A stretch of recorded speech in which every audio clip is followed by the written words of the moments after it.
Hmm? Ah! I would tie a string to my big toe and hang the string out the window. And when it was time to go to the beach in the morning, Robert and Doug and them would come yank on that string and wake my ass up.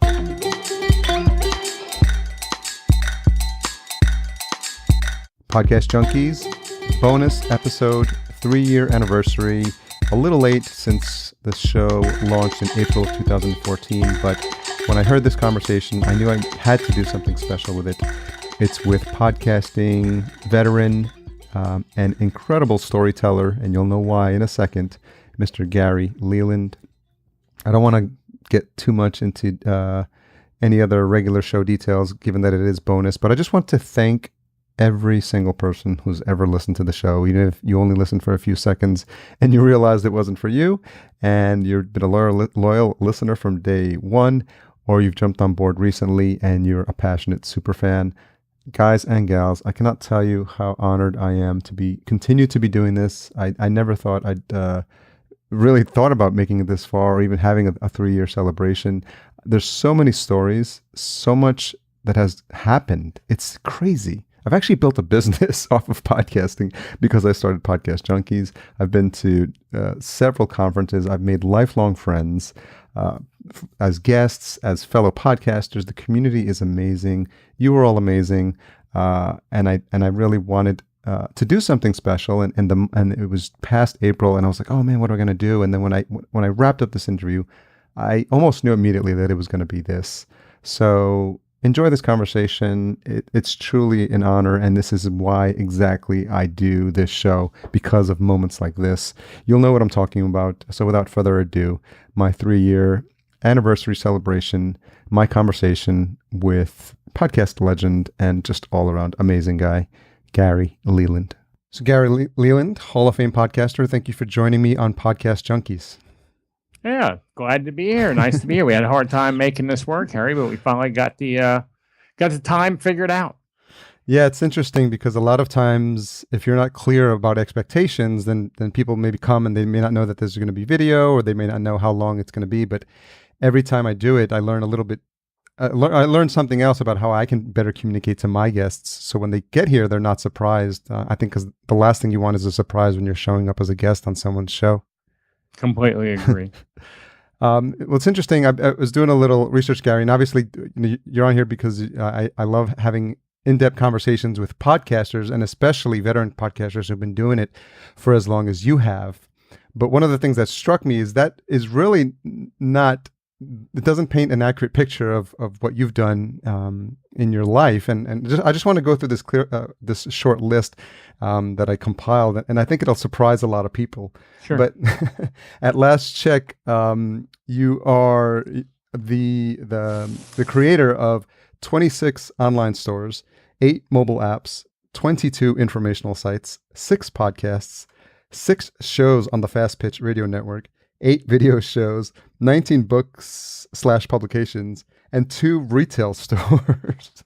So I'm wondering, where does this drive? You obviously have this big drive to create. It seems like it's embedded in you as in your DNA. And where does that come from? I don't have any trouble coming up with ideas. That may be my trouble, is I come up with too many ideas. And I think maybe my wife says I'm attention deficit, but I definitely get bored with things after I get them going. Mm-hmm. But I've never been able to sell anything. I mean, I still have my first business I started in 81, which is a wallpaper business. Okay. So I seem to collect things, I guess, more than anything else. But some of them do really, really good, and some of them just do okay. But if you put them all together, they do really super good. And the ones that do just okay are very low maintenance. I really don't even have to mess with them. They just are all, sites that, don't produce a lot, like fastpitchheadband.com. I don't do a lot with that site, but today I had a sale for $160. But I think it's the only sale I've had this week, on that little website. But it produces sales here and there, and I don't have to do anything to it. I mean, except quick update once in a while, and I use a dashboard that updates all my sites at one time. So it's not like I even have to go. The only time I actually go to the site is to print an order. which I don't mind going to a website when I print an order. Yeah, that's always a good thing when you have to do something that's related to you earning some revenue. Yeah. But for the most part, my stuff is very easy to maintain, and I have people that work for me that do, I guess you could call it the grunt work, for that kind of stuff, working the storefronts, managing the stores. Like in the wallpaper store, I was in there today, but I hadn't been in there in 2 weeks until today. So I'm not real anal and real one of those people that have to supervise really heavily. Mm-hmm. I pretty much train people to do it. If they're not doing good, I get rid of them and get someone else that can, and so I'm not over their shoulder all the time. They have to come see me every day, in my office, because they got to pick up the orders or whatever their work is. And I talk to them then. And, if there's a problem, I can straighten up. So I don't think, and I think another secret of mine, Harry, is the fact that I only do things maybe 90% of the way. Okay. I'm not a perfectionist. I don't do things 100% of the way. I think that last 10% may take you as much time as the original 90% did. And while if you're a perfectionist and you got to get that 100% correct, I think I can do a 90 and get another 90 maybe done before you get the 100 done. That's true. So I think that's my secret is I'm definitely, I figured that out like a year ago. I was just thinking to myself. And then I was talking to someone, I can't remember her name, from New Zealand last week, and she goes, "Oh, the 90% rule." And I said, "Oh, I didn't know that was a rule." And she goes, yeah, someone wrote a book about it. And I said, "Well, good. I'm glad I'm not the only person." Yeah, I think they say that perfect is the enemy of done. And a lot of people just try to get that last, T crossed and that I dotted. And to your point, and they waste so much time in that final 10%. They could be using that brain power to create and come up with new ideas and let someone else be the finisher. Yeah, I think it's like we Mitch Todd and I run Podcast Dallas over in Dallas, of course.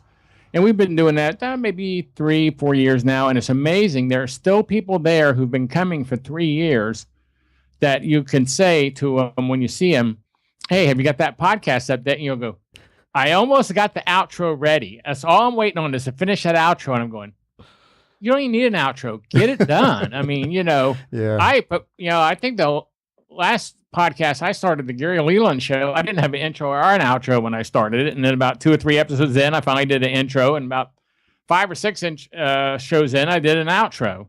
But, my saying really is you can't start improving until you start doing. Yeah. And so, in podcasting, since we're on a podcast subject for the most part, I don't care if you plan like those guys are planning for 3 years for perfection, or if you like me, you just throw it up there on the wall and get it done and over with and go about your business. When you look at that 3 years from now, or 2 years from now, or maybe just 1 year from now, you're going to look at it and say, "Man, that was terrible." Yeah. No matter how much you planned. So get the terrible out the way and start improving.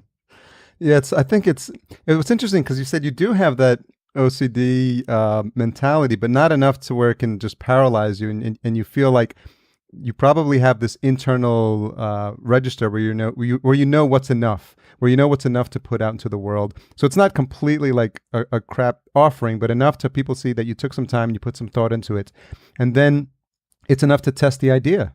Yeah. And then, because I think you can spend more time studying the idea than it does just to throw it out there and see what happens. Yeah. Doing this A/B test stuff, just throw it out there and do it. That's what I do. My wife always wants me to get this medication. Go to the doctor, and then I read somewhere that a lot of people that took away their creativity. Oh. So I've said, "Nah, I don't want anything to do with that. I don't know what I do because I like coming up with ideas." Yeah. You don't have to reinvent the wheel. A lot of times you see the wheel over there and you go, I could take that wheel and put a microphone on it and a door handle, and I got a whole new thing that fits my needs. Because I really think everything's been invented. Yeah. I mean, the phone was invented, and someone just improved it. Now, maybe there's that 2% of stuff that's so technical and scientific that none of us will ever invent anything like that. But the stuff that the average person's going to invent, it's all been invented. Now it's just improving. Remodeling, improving, making better something that was invented already.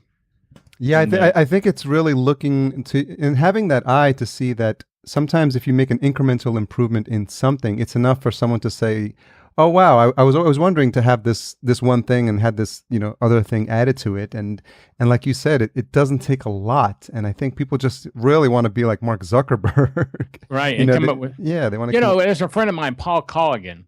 I don't know if you know Paul. Yeah, Paul's been on the show. Yeah, Paul's a great guy. I like Paul a lot, and I probably call Paul once a year and go, Paul, I'm stealing your idea, and he'll have made his idea for the podcasting or blogging world, but that idea would work great in the softball niche, which is one of my biggest niches, done as a softball thing instead of as a podcasting thing. And I'll just basically copy his complete idea. I'm nice, and I call him and tell him I'm stealing your idea and I'm going to do a fast pitch version of it. But I don't come up with a lot of my ideas. I get them from other people. Yeah, it's all in Paul, I get a lot from Paul. It's all in the application. Yeah. I agree. So out of all businesses to start, why the wallpaper business way back in it's 96 now, right? It was, no, that's when the website. Oh, the website went up. Yeah, that's right. Yeah, I started it in 81. Yeah. Actually, the wallpaper business, I moved to Texas in 79, and the wallpaper business started really as a mini blind business. In 1981, mini blinds, this is like useless information, but mini blinds had pretty much just been invented. Yeah. The 1-inch blinds. Till then, everybody had those big aluminum 2-inch blinds, which really are back in style, but in wood. But mini blinds were in style, and I'd moved to Texas, and Texas was having a housing boom like I had never seen before. I mean, you couldn't drive down to any street in Dallas-Fort Worth without seeing hundreds of signs. Houses this way, like they put on the weekends with arrows and stuff. So my wife and I invested maybe $25 in a electric drill and a sample color deck of color selections. And I made flyers. We didn't have a computer. There wasn't anything computer. So we'd get a paper and Scotch tape pictures on it and type up stuff and Scotch tape out on. We'd print copies of those. And we'd print them at her work, to be honest with you, because printing costs a lot then even. Yeah. And we didn't have any money. And we'd take those out and we drive through a brand new neighborhood, and now it was so much fun now in retrospect. I mean, it was so strong for our relationship, but we drive down into a neighborhood, a brand new neighborhood being built, and we look for houses that had sheets on the windows. Because if they had sheets, they didn't have blinds for sure. They might have them ordered, but if we knocked on their door, they would understand why we chose them. Yeah. And we would do it on Saturdays and Sundays. And we'd find a street, and we'd walk down one side of the street. If they weren't there, we'd leave them a flyer on the door. But we'd hand them a flyer and talk to them, try to get in and measure, walk down one street, walk down the other street. We were making maybe 70% margin on these blinds. They were roughly $800 for a house of blinds. And we were doing on a weekend maybe 8, 9, 10 houses. Wow. Of blinds. I mean, we were just young kids just rolling in it, thinking it would never end. We never thought mini blinds would come out of style, or that Home Depot would carry them already made. You didn't have to order them. We were going to Europe on trips. We were renting limos just to go to Dallas. I mean, that's how stupid and young we were at the time. That's great. And we really, really had a good time doing that. And I remember one of the biggest arguments we had. I hope I'm not getting off the show. No, there's no topic here. We had, I saw an answering machine at Radio Shack. It had tape, a tape thing in it. And it was like $75. And I said, we should, this was when we really started making money, was when we got the tape machine. And I said, I think we should buy that tape machine. And then people could call us and we could answer the phone when we're not even here and set up appointments. Oh, I don't think we should get that tape machine. It cost maybe it was 125. I can't remember. It was a minor amount at the time. At the time, it seemed like a lot. And anyway, I finally convinced her into doing it. So we recorded the message. She was into perfection, so it took a lot of time to get this message done. And I went out Sunday and left 25, 30 flyers, didn't even knock on a door. Monday night when we got home from work, we had like 9 people had called wanting us to come over. And when we would come over and leave, or when we walk down the street knocking on doors, we walk out with a sale, people would go, I just want to tell you, Gary and Kathy, how thankful I am that you came by. I had no idea where to go to get this, because they weren't in Home Depot. So I mean, they were thanking us just over and over about coming out and making money off of them. When did Home Depot come into business? Because you said this was... I don't know when they came into business, when Home Depot... There weren't any Home Depots here. there were other kind of things. And Dallas is a big city, so Dallas-Fort Worth. So I would think if there was Home Depot, then it would have been here. You had like Payless, Cashways, and things like this, but they didn't have mini blinds. Because number one, they didn't do custom blinds. That was at the time for a home store, that was a lot of work to try to do custom things. They were more off the shelf. And number two, they just didn't have stock blinds, hadn't been invented yet. Yeah. They didn't have stock blinds. But I talked to an old man who I used to buy stuff from, a guy named Bud Chambers, and he knew we were just cleaning up. And we were like excited every time we went on to pick blinds. He goes, Gary, I'm sure he's passed away now because I'm an old fart now. And he goes, Gary, I just want to let you know, I've seen this happen before when 2-inch blinds came out. And I said, those old 2-inch ones were yanking out of the houses? He said, yep. He goes, here's what's going to happen. They're going to start making those in China or somewhere and bringing them in here already to the size that people need. And it'll kill the market. So you better enjoy it while it lasts. I said, oh, he's crazy. But damned if it didn't happen exactly what he said would happen. Within, I don't know, 15, I guess by 90, the business had really drastically changed. Mm-hmm. And we had a bunch of people working for us that were going door to door. And we had set up like territories for these salesmen. Someone had North Dallas, someone had South Dallas, someone had the mid-cities, North Fort Worth, South Fort Worth. And they would go out and we supplied them all their samples and we did the installs. We ran installers that installed for them so they could just sell. And because I didn't want them wasting time installing. I can pay someone $2 a window to do that. I want them selling because I was taking 40% of the net. So I wanted them selling and we were still doing great. And then our top guy and two more people, which represented maybe $200,000, $300,000 worth of mini blind sales a month, quit and went into business for themselves. And we probably sold more mini blinds than anyone in the state of Texas. And I mean, people were calling us from China to do the blind stuff. And that was a definite hit in our wallet. It was about 2/3 of our business. Yeah. And that's when I told my wife, said, this is never going to happen again. If we survive this is never going to happen again. We're going to move more into the wallpaper business. And that's when the wallpaper store actually got more into play. So I say I've been in the wallpaper business, but it's easier to say I've been in the decorating business since 81. And the wallpaper store has been probably since 91 that we were really a wallpaper store. Those wallpaper books, most people don't realize this, they cost $100 a book. Okay. You don't get those free. And if I got 1,000 books in my store, which right now wallpaper business is slow, so I probably have 600, 700 books. That's a sizable investment in wallpaper books. And that's over a 4 or 5 year period you acquire those. They only make 100 or 200 a year. So even if someone tomorrow said, I want to compete against Gary in the wallpaper business and move across the street, it's going to take them a long time to get enough wallpaper books to be competitive, for someone to come in there and be competitive. Plus, we have tons of inventory. But that's kind of the story on the wallpaper business. Is the purpose of the wallpaper book for people to see all the different styles? Yeah. They stock all the styles in there. We have a lot of inventory in stock, probably more inventory than anyone in Texas again. But you can't, every book has 100 patterns. Let's just say I'm just making up numbers. And there's 1,000 books. You can't stock that much inventory, 24 of each pattern. I mean, no one could afford to do that, I think. So you have patterns in stock that you have picked to say, hey, these are the things I think would be most popular. I can get a good price on them. I can make a good margin on them, whatever your reasoning is. And then you have the book library. And if some customers come in and they won't even look at stock. They're like, I don't want stock.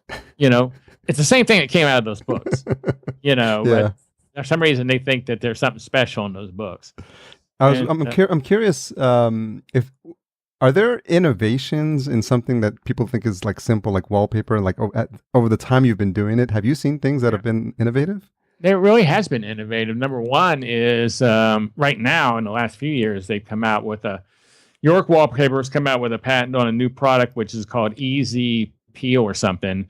And in the olden days, or with a lot of wallpaper still, you put them up, you have to really work to get it down. You get a wallpaper steamer or a wallpaper remover. With the easy release, it just peels right off the wall when you're done. And you can even take it and put it back up in another location. Oh, wow. So that's the biggest improvement. And the types of methods of dye, everything is digital now, where it used to be these big metal rollers. And the paper actually went under the roller and ink was being dropped on top of it. And some of the really like $200, $300 roll wallpaper is done that way. And you can tell that the rollers don't match up perfect. The colors might be off a little, like maybe the outline of the flower is black and the black's off a little bit. It's not exactly on detail. That's because it's going through different rollers. But now a lot of it's digital. So you could actually I could do a pattern and say, I think this would make a great looking wallpaper, and send it in and have them recreate it and do it digitally for me and have my own wallpaper line. Do you have other designers that are getting into the game and higher price, like boutique style wallpaper because it's so fancy, or it's a limited print or something like that? Well, most of the wallpaper decorators and designers come to a store like mine, in a city this size. If you're in a small town, you don't have that option. You have to order from somebody. But we have a lot of designers who come in and we'll give them, our designer discount basically, which still leaves us a nice margin. But it's the repeat business over and over. Most people, Harry, know that wallpaper died. Yeah. I mean, you quit seeing wallpaper in houses. Yeah.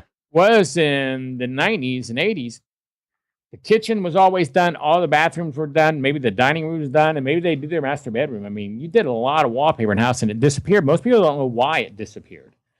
And the manufacturers will even say this is not the reason, but it is the reason. There's no doubt about it. I've been in this business a long time.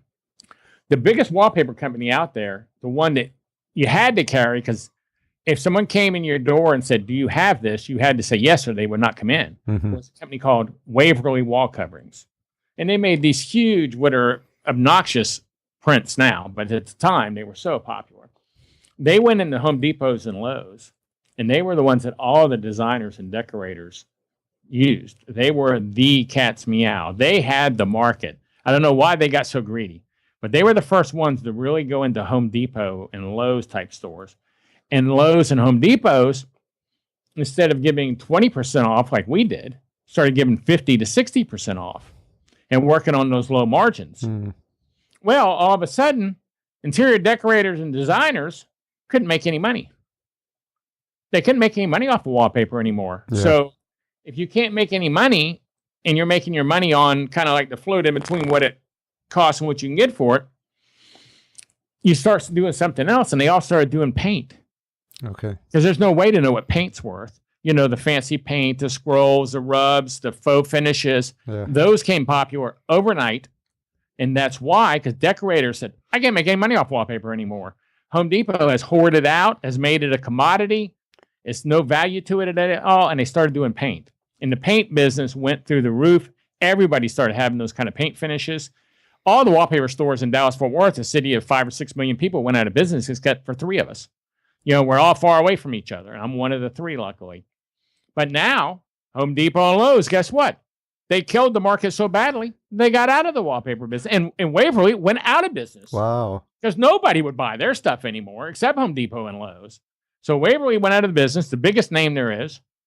And Home Depot and Lowe's quit carrying wallpaper. Now that they've quit carrying it, guess what? Decorators can do wallpaper again and make money. It's a lot easier to mess with than painters and all that kind of stuff. So wallpaper's becoming popular again.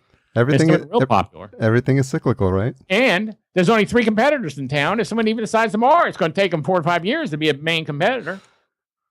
Yeah, you've positioned yourself in a perfect place, and there's something to be said about like the fact that you stuck with it, and the fact that you were just well positioned from the beginning, and that you had this entry with the blinds into the wallpaper, and I think it put you in a position to just to be more solid business, I guess, to weather that really big storm. Yeah, like I said, now wallpaper's holding its own, but for years there, the sporting goods part of my business carried the wallpaper business, but now it's doing very good, as a matter of fact. One of our podcasts is about a TV show out of Waco, Texas called Fixer Upper, with a lady named Joanna Gaines and her husband. And she just came out with her own line of wallpaper books. Now, isn't that perfect for me? Yeah. I own a wallpaper store, and I'm doing a podcast about someone who comes out with a wallpaper book. Oh, my gosh. Yeah. I probably sell more her wallpaper than anybody in the country. Really? Yeah, because not only do I promote it on the page, on the podcast page, we talk about it all the time on the show. I mean, that's our sponsor is us. We do kind of an NPR talk. Anytime we see wallpaper, we tell them what wallpaper it is. In the kitchen, she used this wallpaper. In the bathroom, she used this one. If you go to, we'll make a short link for it. And yeah, we sell a lot of her wallpaper, as a matter of fact. Yeah, a lot of synergy there. I wonder if you could talk a little bit about your thoughts on having a wife at the time that was game enough to go door to door and try to sell these blinds, and talk a little bit about your relationship with your wife and how long you'd been married at that point. Well, at that point, we'd been married a year. Maybe, I don't even know if we were married yet. Maybe we were still dating, but we were engaged. Maybe. I mean, I had been a door-to-door salesman, in-home salesman, most of my life, my young life. I was in high school. I worked in a mall managing a clothing store. And then I traveled the country with cable TV, setting up. Cable was brand new. Most cities didn't have it. And we went to Hollywood, Florida, Dawson, Georgia. And that's how I got out here in Dallas-Fort Worth, is we'd come to new towns. They were setting up cable and trained door-to-door sales crews. And then we'd get it all going. About 6 months, we'd leave and go to another town. So I was very comfortable with doing in-home sales. Now, Kathy, my wife, she grew up, her dad owned a radio station in a small town of 5,000 people.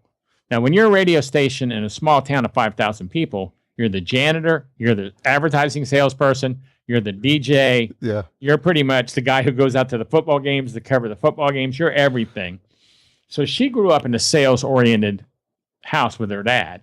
I mean, he was like one of these people that read books continuously on sales, and he was like a way big-time marketer, but he did it in a commercial environment. So she fell right into it. Our biggest problem would be we'd be arguing in the house. If we went, especially if we went in to install the blinds, because of what I told you, the perfectionist rule in her. Yeah. The 90% are here. We'd be taking the order, and Kathy would go. This is a great example. She'd go, when I took an order, we both would measure it. No matter how we did it, we pretty much did that the same way, except she was probably a little more accurate than me. And we'd come in and say, your total job is 952. Probably thought it'd be more, didn't you? We always said that because I had been taught that, and shook our heads up and down. Probably thought that'd be more, didn't you? Shaking your heads up and down. Most people would go, if you do that, most people will go, yeah. They really will. They do monkey see, monkey do. And that's something I had been taught how to do. And so they go, yeah, I did think it'd be more. Let's get it done. And we go, okay, and we do it. And I think we usually say, let's write this out. We start writing it up. We always use the assumptive close in all reality. We just start writing up the order. And just sign right here. And that's it. I would be done. Now, Kathy, though, she would go, now, do you want those controls on the right or the left-hand side? And then they'd study it for 5 minutes. This one over here we want on the right. Maybe that one we need on the left over there. And then how about hold-down brackets? In case you open the windows and the wind's blowing, these brackets will keep them from swinging. Yeah, I guess. Are they free? Oh, yeah. We'll take those. When she got through with the job, there was so much extra work to do and more chances for mistakes. Oh, wow. The manufacturer might forget to put it on the right side or the left side. So when I took a sale, they didn't get any choices. And we would argue about that all the time. All the time. And then when they'd come in, even if they didn't order hold-down brackets, they came with them. Okay. Well, I would just stick them in my pocket. I didn't want to install all those in. Not Kathy. She's wanting to put those brackets in there. They came with the blinds. They need to get those blinds. I'm kind of like going, they don't know they're in the box. Yeah. So they don't need to know. And then putting screws up to put the brackets up. 2 screws will hold that bracket that I could hang on it at 300 pounds and it wouldn't come out. She wanted all 4 screws in there. And when the people would leave the room, we'd be like, and then when they walk in the room, we'd be all smiling. Yeah. And, one time, a funny story. One time when verticals are those blinds that go from top to bottom instead of sideways. Once you turn. Mm-hmm. Customer said, I want those new verticals. We didn't know what they were. We're like, oh, no problem. We can get those. We'll be back tomorrow. So we went and bought the sample kit and came back and ordered them. And I remember we put the first one in, and it was perfect. Like a 1/4 of an inch off the bottom sill. We put the second one in, and evidently we mismeasured. It was 3 inches too short. And the customer came in there and said, hey, these are too short. And I said, no, these are perfect. And he goes, well, those other ones are just a 1/4 of an inch off the sill. And I said, they're too long. And he goes, well, I want these too long too then. And so we came back like 2 months later with the correct blinds. I remember we were so embarrassed about it. But 2 months later, we finally came back and goes, I never thought I'd see you guys again. Because they owed us half the balance still. So they still owed us $400 or $500. So we came back and got those, put those blinds in. That was just, I don't know why. We still laugh about that and talk about that once in a while. We were going, no, those are too long.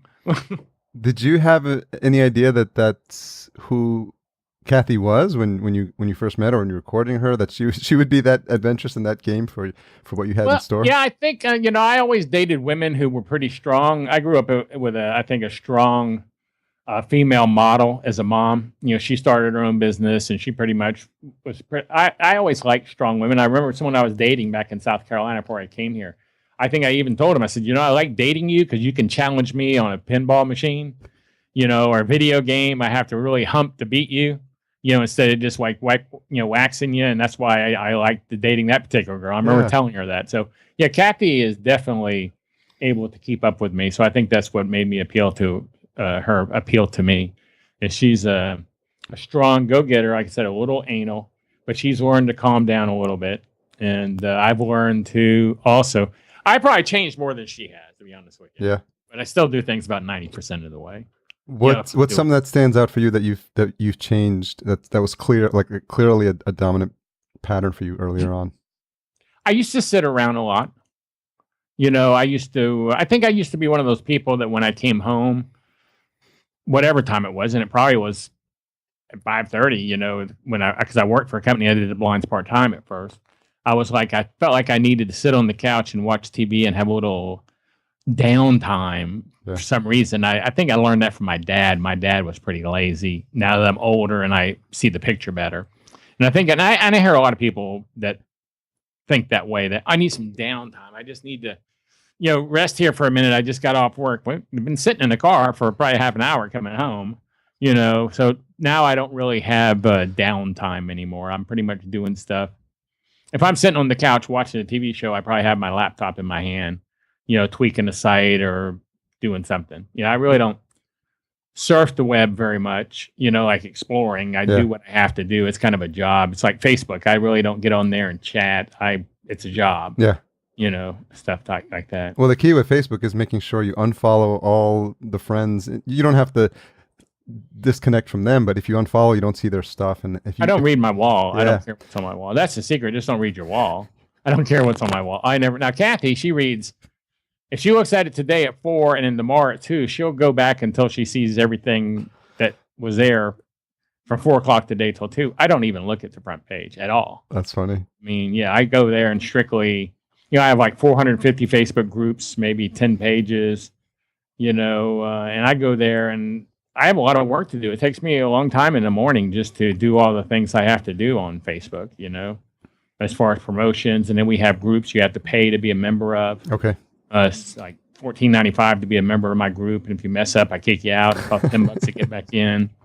So I mean, it takes me a long time. By the time I get through doing everything, it takes me about an hour. Yeah. Last thing I want to do is spend another half an hour on Facebook looking at it. When did you realize that Facebook was? How quickly did you realize Facebook was going to be a tool for business? Right away. I got on it the first day that they let anyone without a college email get on it.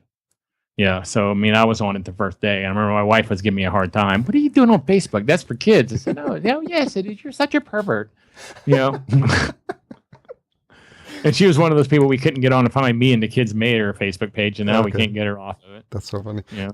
I'm curious if you remember the names of any of those pinball games you used to play. I do not remember any of them. I have no idea. Was it arcade? Pinball machines were different there than what you're probably used to. You're used to pinball machines with flippers. Yeah. Yeah. Pinball machines we used to play at the beach. There were some with flippers over there, but like on the Pinball Wizard, but there were some that just you bumped. They had bumpers in there, and the balls landed in holes on the table. It was like a big grid of holes. Yeah. Like a giant bingo card without the letters and numbers or anything. And you'd play that, and if you got a row of balls, you would win money. How did the balls move? If there wasn't flippers to move the ball around the board, you had to bump, like literally bump them, or bump the table. Oh, okay, with your hands. You'd bump the corner of the table, like where your flippers are. You'd bump the corners. Okay. You'd actually hit the machine to try to affect the bounce. And you actually shoot it the same way. The ball was starting, you pull the spring thing and shoot it up. Yeah. But you kind of get so how far down you wanted to pull it. And there were people who were really good at it. And you got tickets. And you could take the tickets over the window at the beach and cash it in money. Yeah. But it's more of a bumper machine maybe instead of it. But it was called a pinball machine.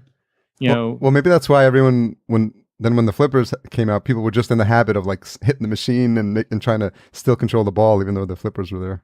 Yeah. And it had more bumpers than they have now. I mean, it'd be bumpers like more bumpers. It was, yeah, but you had to get like 5 in a row or 5 at an angle, or maybe there'd be 5 holes that were special holes on the board you had to fill up. There were different dimensions of it, but it was, and you actually could make money. I mean, Yeah. Do you miss any of those simpler days? What I miss a lot is I grew up surfing. I was like on the high school surf team. Okay.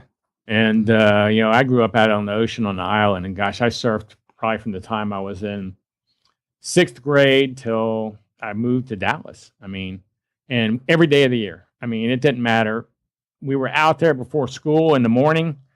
And then at 7:30, 8 o'clock, we would run to the car, put our surfboards on it, go to school in our bathing suits. School goes over, we'd head back out to the beach, put our wetsuits on in the winter. I loved surfing. I really did. And I do miss that. We would surf against other high schools, like you'd play tennis against other high schools. Really? We'd have surf competition. We had the high school surf team. We'd play other high schools and surf against them. You'd wear different colored shirts and people would see how many waves you caught, the red team caught versus the orange team and how well they did on the waves. And I really enjoyed that a lot. That was a good lifestyle for being a young kid. What city was that? I was in Charleston, South Carolina. Okay. I used to surf at Folly Beach. I lived on an island called James Island right off of there. But I do miss that. And what's your fondest surfing memory? 2 of them. One time, the waves where I grew up at were only 4 foot or so. So we're not talking Hawaii or anything. But you can have a lot of fun on a 4-foot wave. One day there was a tropical storm. And it was blowing. When the wind blows offshore, instead of on, when it blows towards the shore, it flattens the waves. But when it blows out to sea, it holds them up. Yeah. And one time I know it doesn't sound like a big a deal, but if you were in Charleston, this was a big deal. I got completely tubed. It was completely dark inside of there. I mean, the wave completely closed over me and it was total darkness. I never knew how dark it got inside of there. I mean, until you do it, you don't realize that. And then I was able to move up on the front of my board and come back out. And that was really cool. But my biggest memory was there was this pier that came out, a fishing pier. Oh, it must have come out 200-300 yards. Huge fishing pier. And people all the time, their surfboards would get broken in half on that. I knew a guy whose surfboard, he fell off his board and it shot up in the air. Now they have these things to connect the boards to your ankles. Yeah. So you don't lose them. Back then, you lost your board. You had to swim all the way to shore and come back out. But his board went up in the air and a bolt holding the thing together went right through his surfboard. Wow. And so his board was up there with a big, giant 2-inch wide spike right through it.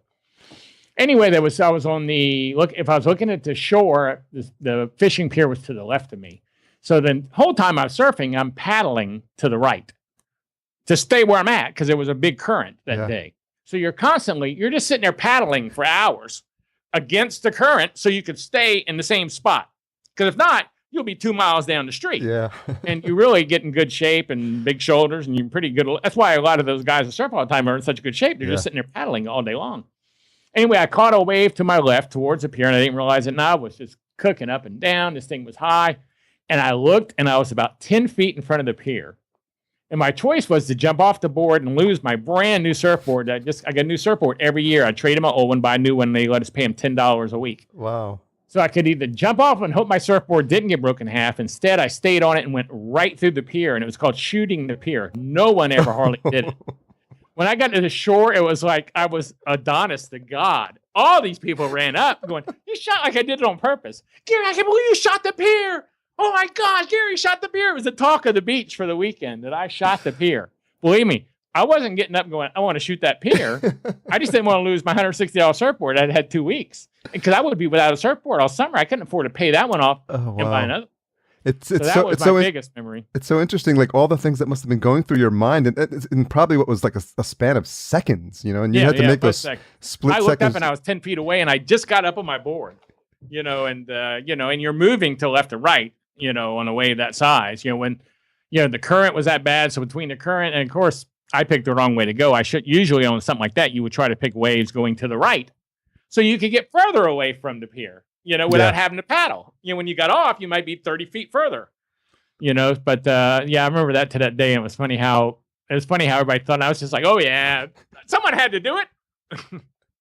Well, there's this reckless abandon at that age, right? When just like, I remember, when you're in your teens and maybe early 20s, you just do things. And sometimes when you think back or you look back and you're like, as an adult, I think the parent in you or the adult in you is like, what are you thinking at that? Or if your kids ever told you they did something like that, you'd be like losing your mind. Yes, you're right. The parent in you would say no, but as a kid, I think at least ways I know me and my friends, we were pretty much indestructible. We felt like, we didn't think anything could do harm to. I remember one time there was a big tropical storm because if there was a storm, we were out there. Yeah. I mean, you can count on it because that's when the waves were going to get 6-7 foot. That was your opportunity to surf big waves is when a tropical storm came up or if a hurricane was coming close and those winds were cooking up. But anyway, there was a big tropical storm and the waves were really out there and it was winter. I had my full wetsuit on with gloves, boots. And I fell off my board and my board went all the way to shore. And I mean, I got trounced in the water, just pushed under there by the waves. And when I came up, my wetsuit was just filled with water. It had all come down my neck and stuff. And it was just tons of water that I could hardly swim with all the weight. And I swam. I remember this to this day. I swam and I swam and I swam. I must have been about 16, 15. And I'm going, man, I'm not going to make it. I really am thinking I'm not going to make it to shore. I'm wearing out. I never was a strong swimmer, but I was okay. I was good enough, but I never have been an Olympic quality swimmer.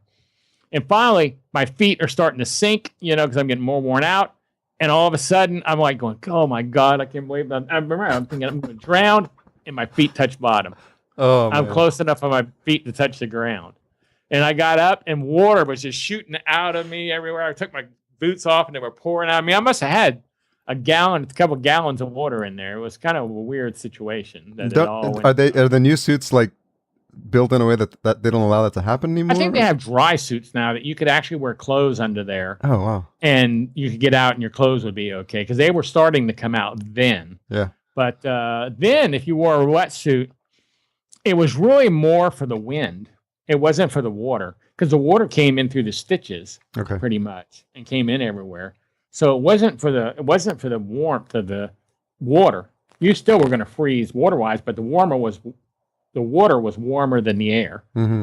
And when you're wet sitting on a surfboard in the winter and that wind's blowing, which it would be during the tropical storm, it's cutting through you. So that's why you wore the wetsuit. So I got to ask, with Podcast Movement coming to Anaheim, are you going to try to get aboard and for old time's sake? Well, when I went to Hawaii on my honeymoon, I did because I said my whole life I wanted to surf in Hawaii. Yeah. And here I'm in Hawaii. There's no way I'm not going surfing. So on our honeymoon, went to Hawaii. I did. I doubt I will in Anaheim. Now I probably could though because I was 6 years ago about 350 something pounds, and now I'm like almost 200 pounds. So but I was like 165 or 155 when I surfed.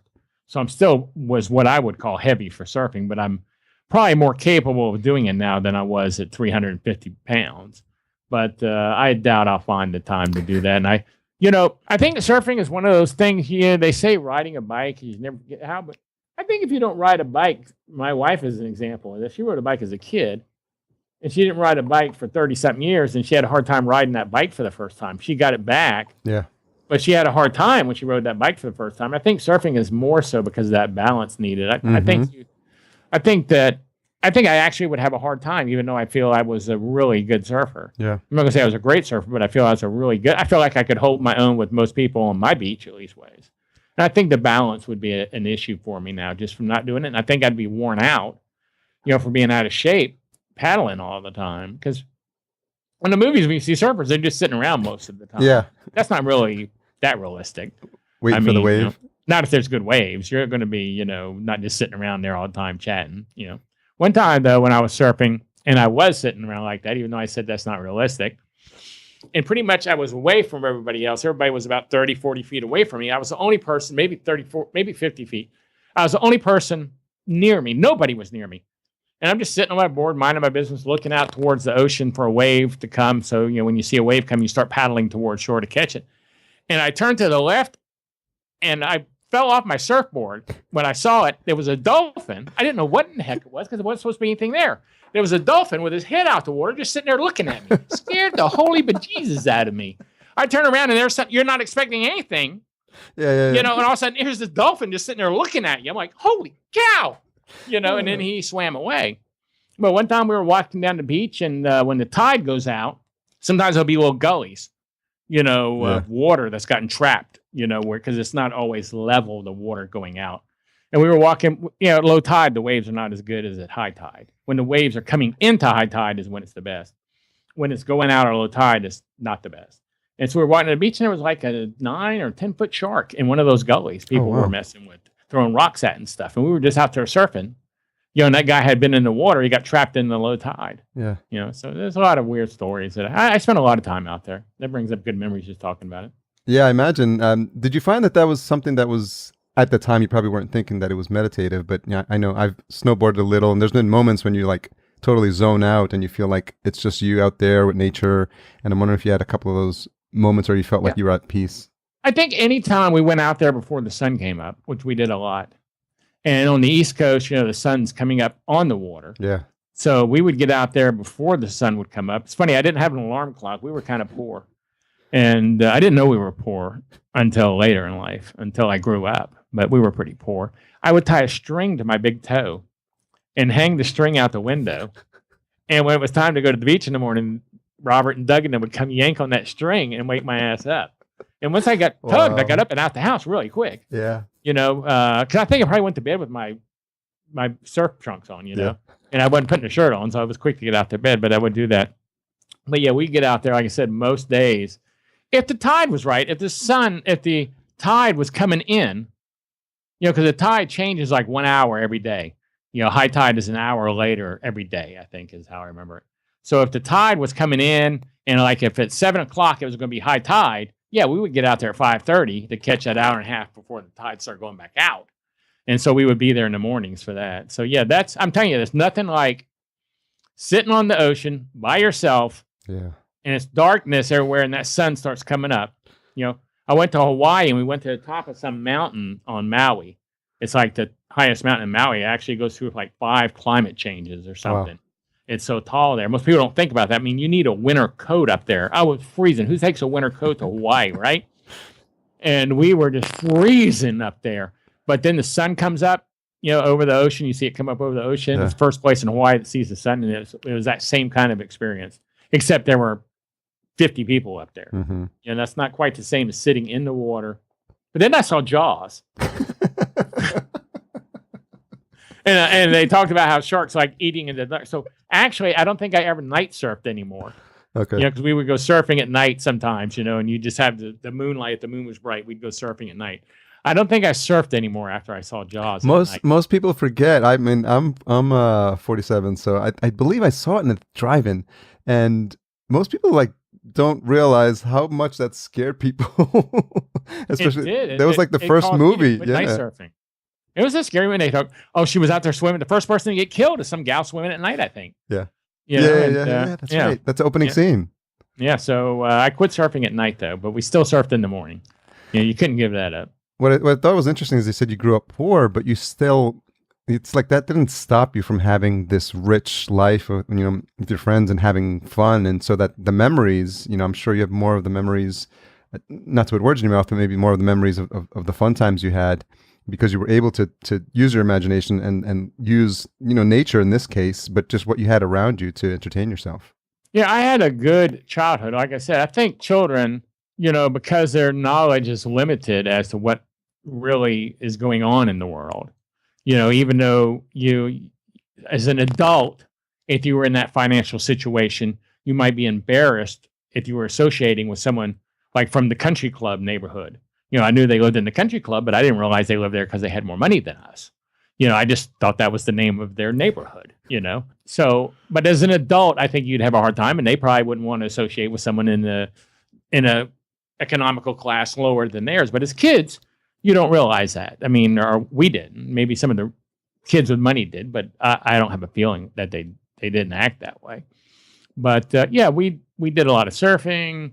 There was a lot of wooded lands. We would make log cabins in the woods. We had a 3-story log cabin. We'd made it over like 5 years. We kept working on it. We made another story. We made an observation deck, and we'd camp out in there at nights.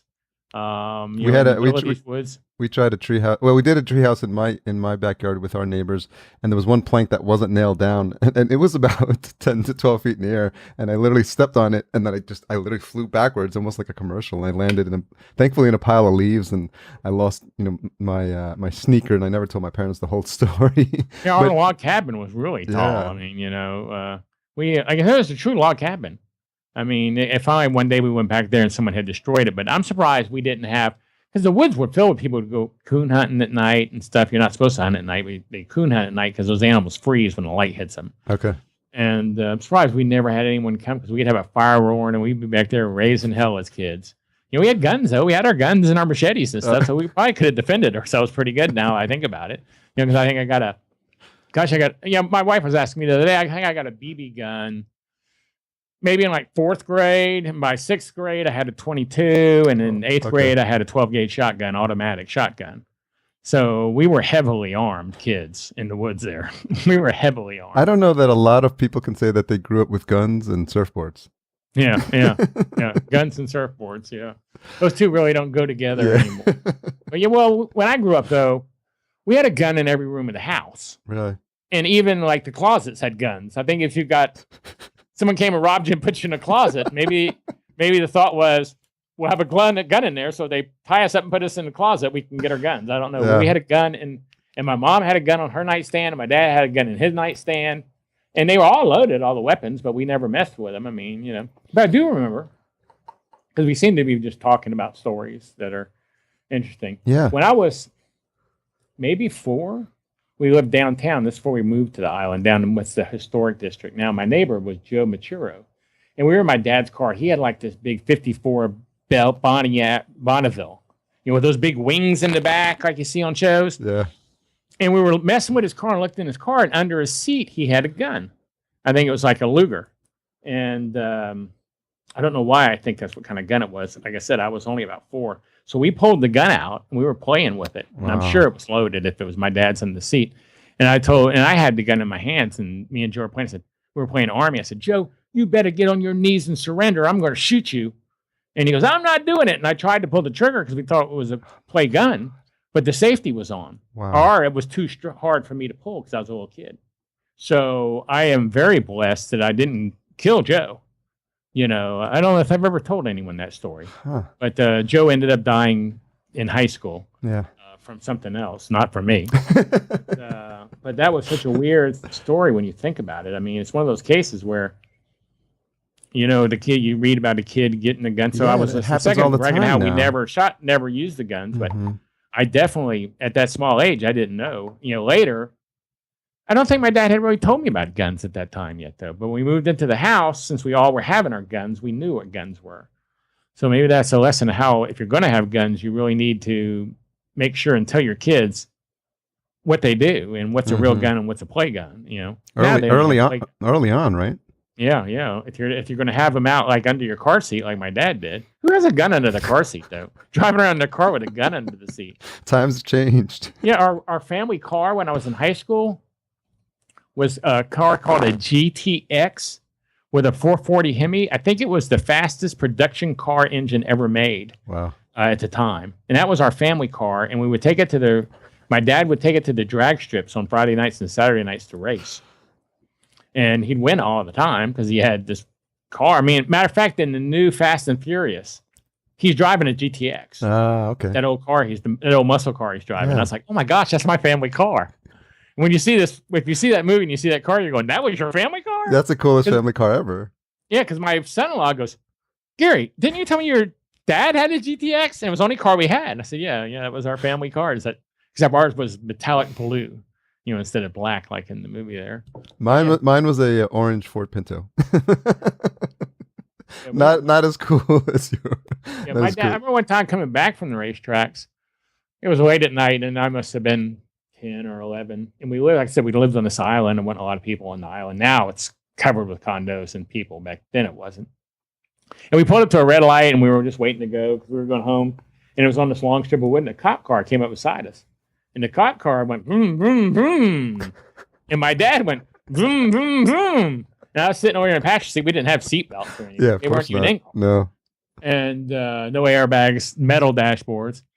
and the light turned green, and us and the cop car take off. What? My dad flew him away, pulled into a gas station. The cop car comes in the gas station, and we all get out the car.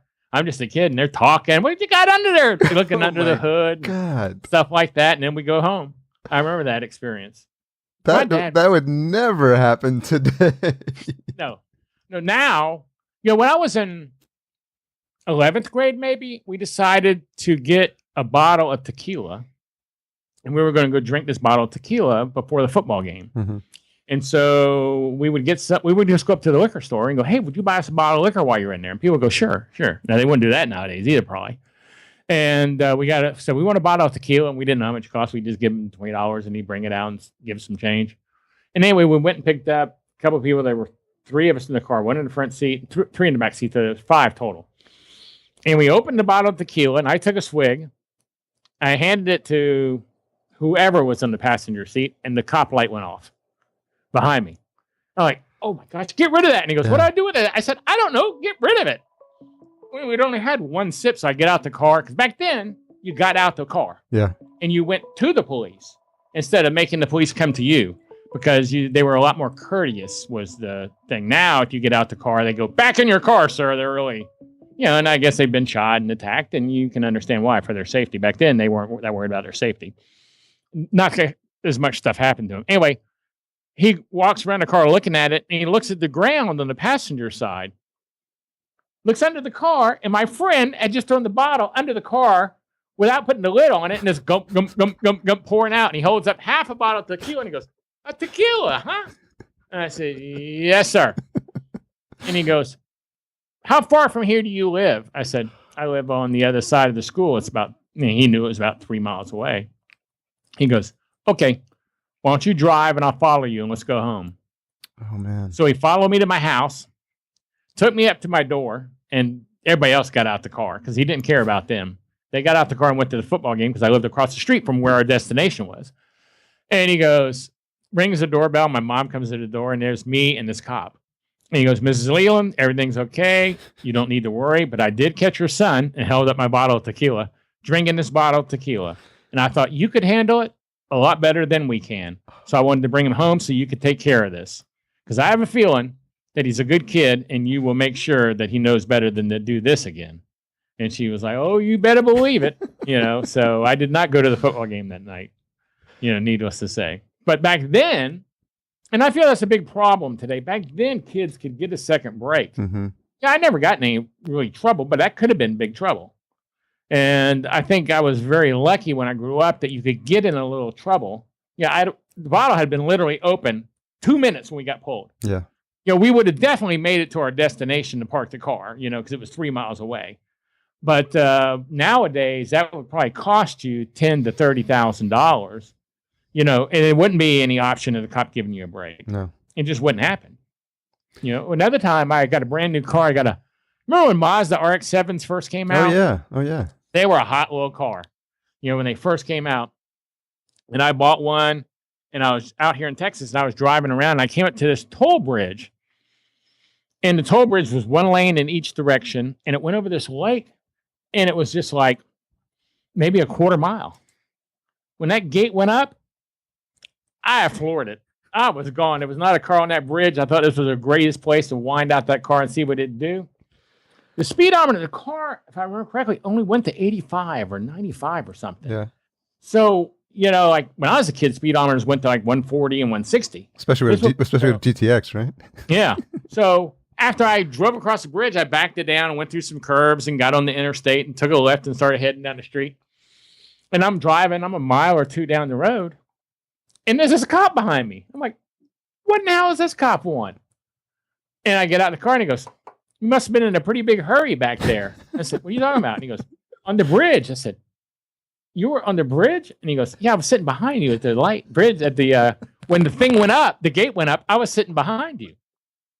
And I said, oh my Lord. I said, did you bust through the gate? I was so okay, going, did you bust through the gate, come chasing me? He goes, no, I just waited. And I said, well, how'd you know which way I went? And he goes, I just took a 50-50 shot. Wow. When I came to the end of the road, I had to go left or right. I went left, and I just lucked up. And I said, well, if I might ask, how fast was I going? Because I don't even know how fast I was going. He goes, well, you were doing 105. in a 35. I said, oh, and he goes, and I tell you what, anytime you do more than 20 miles over the speed limit, I have to take you to jail. Yeah. I was like, wow. And he goes, and this ticket is going to be humongous because you're doing like 85 miles over the speed limit or what, 80 miles over the speed limit. And he goes, I tell you what I'm going to do. I'm just going to let you go with a warning. If you promise me we won't do it again. And I'm like, really? Okay. Yeah, I promise. And we had been talking and I was really courteous. And I'd use my coming out to the car to greet him. And I worked for a vending company at the time and he wanted to get in the vending business. And he asked me what I did. This is before he said he was going to be going. I said, I'm in the vending business. He goes, I always wanted to get into vending. So we started talking. I mean, this police stop took 45 minutes. And then he finally said, well, I'm just going to let you go with a warning this time. And then he didn't even write me the warning. So I bet police have been good to me. But I don't think they have that option anymore. I don't think they can give people breaks. Maybe I shouldn't have got a break for doing 80 miles over the speed limit. But there was no one that hurt except for myself. Mm-hmm. You know, I didn't do it like on the street where there were tons of people. You know, I believe that people, I know it sounds crazy, but I believe people ought to be able to do whatever they want to do to themselves if they're not hurting anyone else. It's their self. I mean, you know, if you want to try to live to 105, you know, by when you're turning 85, spending all your money on everything you can to get that extra day, or whether you want to go, I'm ready to go. Yeah. I think that's up to you, you know. But do you think part of it is it sounds like those are police officers that were connected to the community. And there was just more of a relationship back and forth so that they felt that they could do that with you. And you know, maybe they had sons and daughters, and I think they maybe saw things that way or saw things differently. Maybe they had done things like that when they were kids. That's true, yeah. And the ticket, you know, I would have paid a ticket, and it would have been a big ticket, and, you know, my insurance would have gone through the roof, but I would have survived that. But I think the other one with the drinking at that age, if it was today, I think that could be life-changing for somebody to be in that situation. Oh, yeah. Oh, yeah. You know, like in the high schools here, if you get caught drinking, whether you're in high school or not, you're sent to a special school just for kids for a year, just for kids who don't obey the rules. And, you know, there's people there who break into cars and who do drugs and everything. So if you were at a football game drinking a couple beers and they found the beers in the back of your truck here where I live, it would change your life. I mean, the odds of it not changing your life are slim. Mm-hmm. You know, and you really didn't do anything destructive. You weren't doing it on anyone else's time. You know, you broke the rules, but I don't know if the punishment fits the crime. And the thing is, the first time they made the rule, you were kicked out of school forever. If on Saturday night I had a beer and I was 17, I'd be kicked out of school. But then they changed it. You went to a special school. And to me, I just don't think the punishment, especially with the way I grew up and the things I did, I can see where I would be on the side going, wow, that didn't do that much wrong. I mean, it's like they can't even have facial hair in high school. I mean, because it's distracting. Oh, my God. How could it be distracting? That's a natural phenomenon that every man has. I mean, how could it be distracting? You can't have facial hair. I mean, that's weird to me. You know, rules are weird. I'm a rule breaker for the most part. It sounds like it. Yeah. It sounds like it's defined like the course of your life, though, like with the stories you're telling and the, you know, even just your approach to business. It sounds like it was never like the road that most people traveled that was going to be your outcome. That's what I get the feeling. Yeah, well, my parents wanted me to be an electrician, not in electronics, an electrician. And in 11th and 12th grade, they made me go to vocational school 2 hours a day. You know, they had closed. This was when integration was going on. We had a white high school and a black high school. And they closed the black high school and sent all those students to the white high school, which made it really crowded. I still to this day didn't know why they wouldn't send half and half. Just make a line so that, because I guess the part of the island that you consider the black part was in the middle. So they could have cut it right down the middle of that, and half the black and half the white island would have gone to one, and half the black and the other half the white would have gone to the other. But instead, they just closed it down. And that led to a whole nother set of problems. But that left the school empty. And they said, let's make it a vocational school. And then you'd leave maybe in fourth period, go over there for 2 or 3 hours, then come back for sixth period. And they wanted me to, matter of fact, I forgot all about it even though I spent so much time there. And I found in a Bible of my mother's, my certificate that I was a apprentice electrician as a graduate from Gresham Mega. It's funny, I never even applied for the job as an electrician. I probably could have got a job right out of high school and got a decent little job. And I didn't even think, it never even entered my mind to apply to be an electrician anywhere. But to this day, I still went out to my daughter's house last weekend. They just moved into a new house, and I redid all their lighting for them. They bought all this lighting, so You see, I never had to pay for an electrician. it did come in handy. Yeah, I mean, I've never paid to have an electrician come over to my house.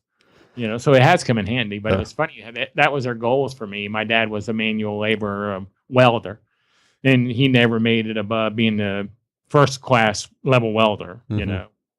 Well, it seems like there's this aspect of you getting into all these businesses that you have now. Can you recall, like, if there was someone that you looked up to, or who was a mentor in terms of this idea of you wanting to be in business or be in sales? I can't. My grandfather was in sales, but he was an insurance salesman. It's kind of weird. My grandmother was a school teacher, and my grandfather was an insurance salesman. And then their daughter quit college to marry this guy in the Army who was a blue collar worker. Yeah. And so no one's alive now for me to talk this, but I know my grandparents always hated my dad. And I think they probably hated my dad because, thinking their daughter was going to go to college and being a white collar worker instead, maybe they felt like we had dropped down a notch in the social, status instead of moving up, which everybody wants their kids to do better than them. Yeah. So, but I know they hated my dad. So I figured that's why they hated him, because, and like I said, the goals for us kid, my brother became a manual laborer. My sister became a secretary at a manual place, I remember he made me go out to the naval shipyard where he worked and my brother worked to fill out an application. And I just went in. He had to take a test. He made me go out there when I graduated high school and take this test. And I remember I didn't want to work out there. I saw him come home every day all burnt up from being a welder. His clothes. I didn't want to come out there. So I actually failed the test on purpose. And he came back and he goes, a couple of days later, results coming. He goes, I checked on your results and you failed. He goes, I don't know how you could fail. You're the smartest kid we got. And I even passed that test.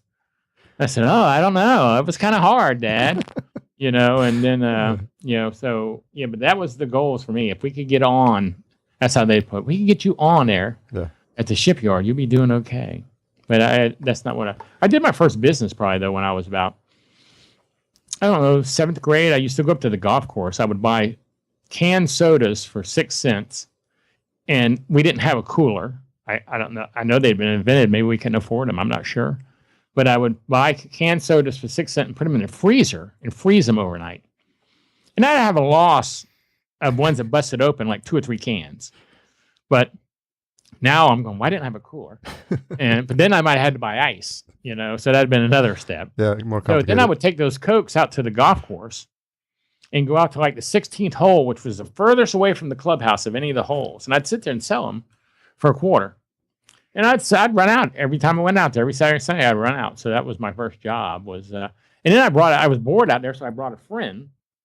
I remember this, a friend. And I said, hey, I'll let you sell like Lance crackers. You can buy those, and I could have sold them, and added them to my inventory. But I wanted someone out there with me, so I'd sell the Cokes, and he'd sell the Lance crackers. And he'd sell the crackers, but he wasn't making near the money I was making. Yeah. And then after we did it a few months, I found out he was on the 14th hole selling Cokes. So it was the first time I'd been screwed in business. It was by my partner, who was, or my working associate, decided he would sell Cokes and Lance crackers on the 2 holes before me. Well, that's an important lesson to learn early on. So then you always keep your eyes and ears open for people that be one step ahead of your competition, I guess, is the lesson there. Or watch out how well you train your competition, future competition. Well, Gary, this has been amazing. I love that these conversations. But this is the first interview I've ever done like this. I mean, we really didn't talk about podcasting. Yeah. I had no idea that this is where this was going to go. Yeah, I think it's just stories. People relate to stories, and that's really what I've always wanted the show to be about. And I know that you have a rich history and stuff that I didn't even know about you, and I hope the listeners got a little bit of insight into you and what it was like growing up. Because I think all of those little things when you put them all together, they really formed who you've become as a person. Right, I agree with you there.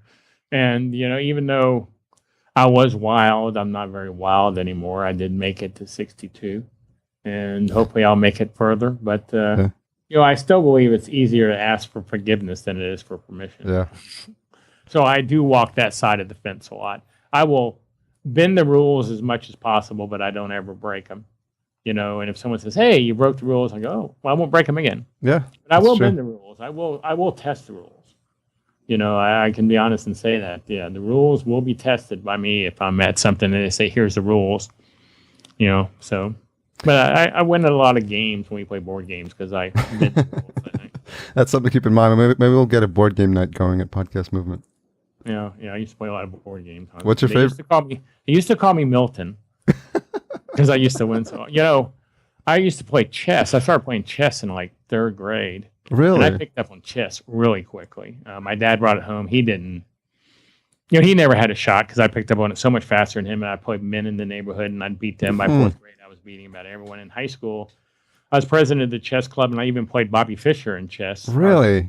Our chess teacher knew Bobby Fischer. Wow. And I beat Bobby Fischer in chess. He played our whole classroom, like our whole chess club, like 40-something of us at one time. And me and William Patterson beat Bobby Fischer. That's a pretty big thing to hang your hat on. It is a thing to hang your hat on. People that work here still don't believe me when I tell them that. I don't tell many people that because most people think that's kind of hard to believe. But yeah, Mr. Sullivan was the teacher's name, the head of the chess department. He was like the only time I made straight A's in English was in his class in 10th grade.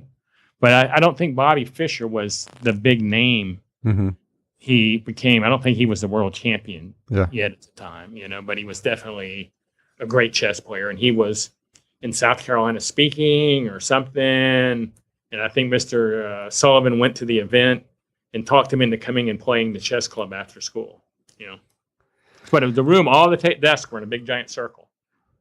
And he'd make a move and then step over to the next desk, make a move, and just, and I just loved it. I mean, I used to play at the level where I could go, "Oh, you're using the Russian Queen's pawn opening, eh?" I mean, I would read books about it. Wow. I mean, I was really, really... Matter of fact, we were on a cruise about 10 years ago, and I haven't played in years. And they had one of these big giant chess boards on deck. Yeah. The giant ones, yeah. And there's this guy over there playing, and he's playing mostly kids. I said, I'll go play and see if I saw it. And he goes, "Well, I just want to let you know I'm ranked something." And I go, I don't know what that means. Because I didn't. I said, I don't know what you're saying to me. Whenever someone says something I don't understand, I just am blind. I don't know what that means. And he goes, "That means I'm really good, that I've played and my points I've mastered, I've become at this level." I said, "Oh, okay." And so I know that my mind does not work on chess like it used to, that I cannot handle and see 7 moves ahead. Okay, I'm going to do this. He's going to do that. I'm going to do that, and plan it out. Yeah. So I get rid of every piece on the board I can get rid of if it's an even trade. I just go for trading pieces off. So there's only 4 pieces left. I figure with 4 pieces, I can handle where things are going to go. And I end up getting the guy to a stalemate. Okay, this guy is like such an ass to be telling me that. And then here he can't play some guy who hasn't played in 30 years. He can't beat me. I didn't beat him either. Yeah. But I could have beat him. And as soon as I missed the move, I said, "Damn, I'd have beat you if I'd have gone there." I knew it as soon as I missed it. And so I could have beat him, but I ended up with a stalemate on the guy. Neither one of us were going to win. And I just remember that was so fun to beat him, or not beat him, but to do that to him. Did he acknowledge that, the quality of the player? I think he was kind of an ass, to be honest with you. I think he was an ass about it. He was an ass to begin with.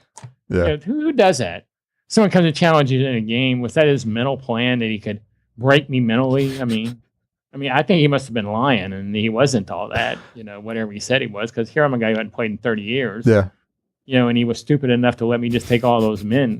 That was the only way I could possibly see winning, is not having any men on the table to keep up with.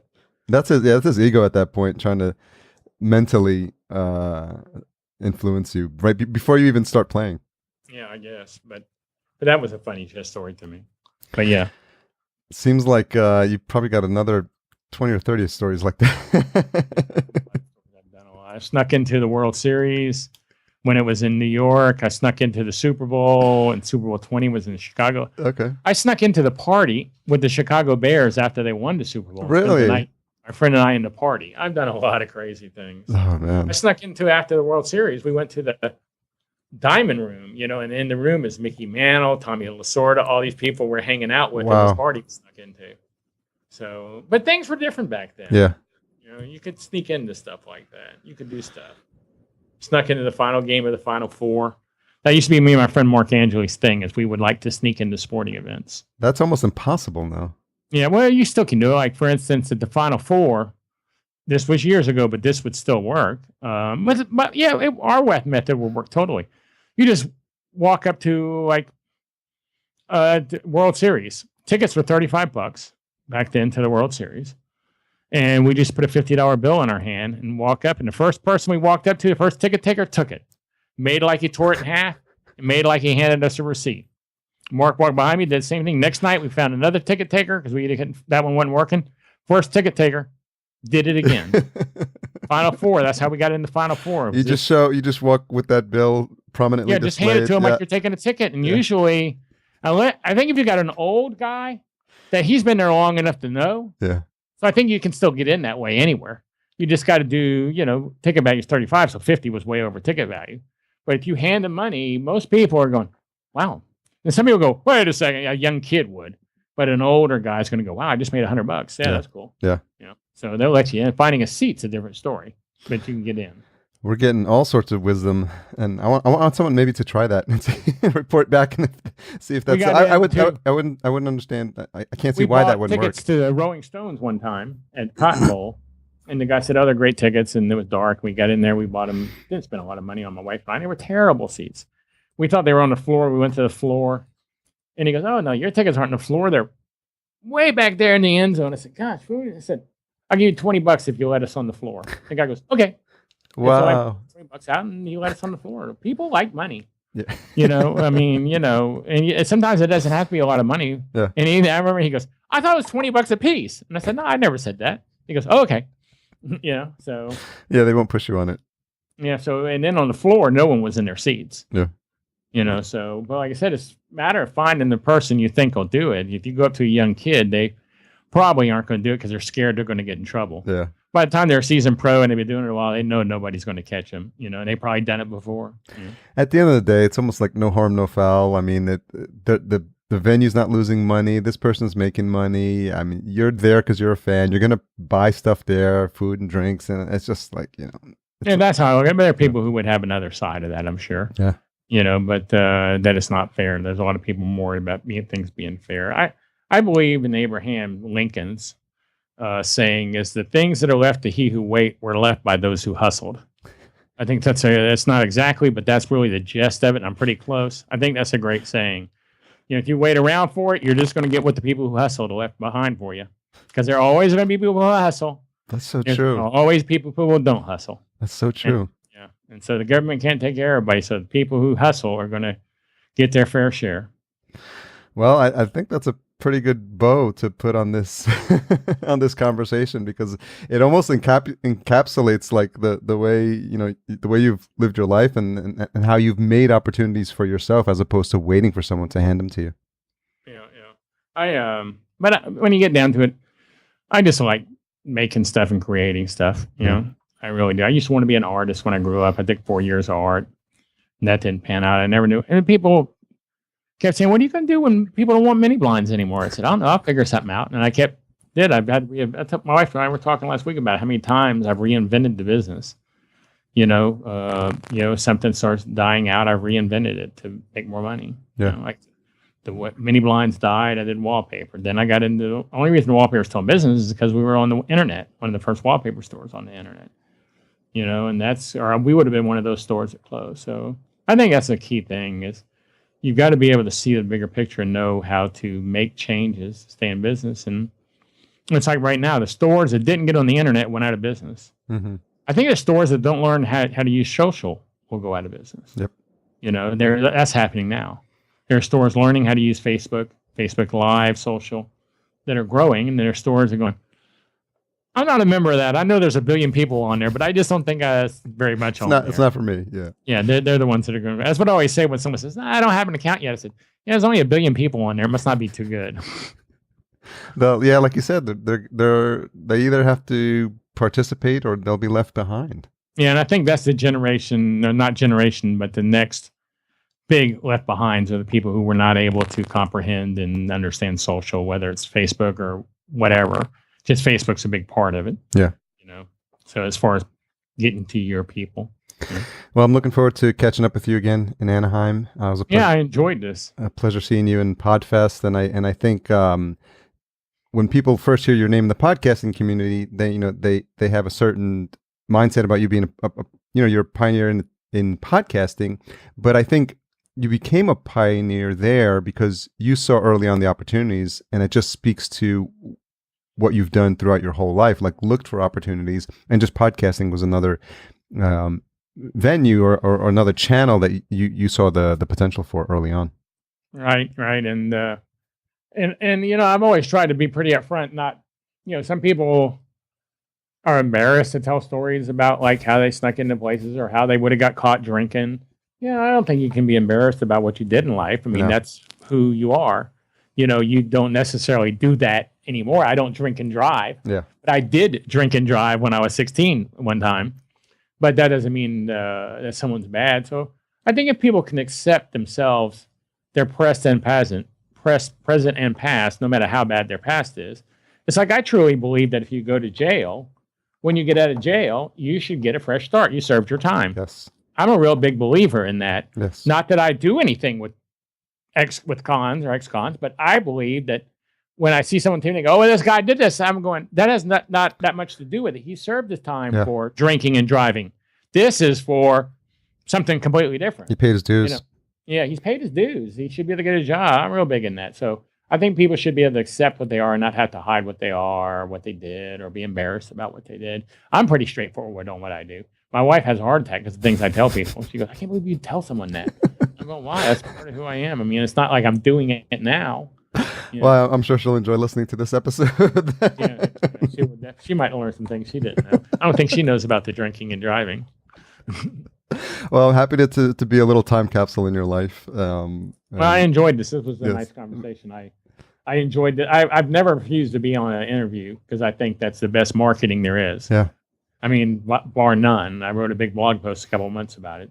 So I always accept any interview, but this was actually a very fun interview instead of doing the same thing over and over and just talking about, how to podcast, how to start, or blah, blah, blah, blah, blah. This was kind of exciting. I enjoyed this. I really appreciate it, Gary. Thank you. Because I told you an hour, and here's been an hour and 20. So I must have enjoyed it. Yeah, it's a good time.